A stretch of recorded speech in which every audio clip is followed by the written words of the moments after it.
Akit uli guys, dun sa dinulugan natin bundok. Yan sa harap ko. Diyan tayo pupunta sa bundok na yun. Yung mga view ko nandyan lang lahat yun. Okay, magandang gabi kakata. Uwi lang natin dito sa ano natin, tambayan sa Bukid Dabay by Remark Dang. Galing na kami ng barangay, tapos umuwi kami dito na naman kami uli magstay.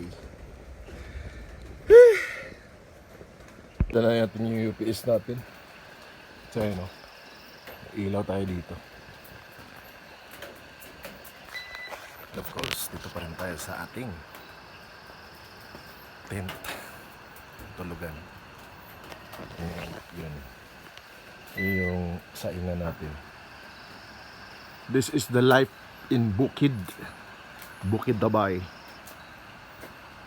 Nabasa sa ulan.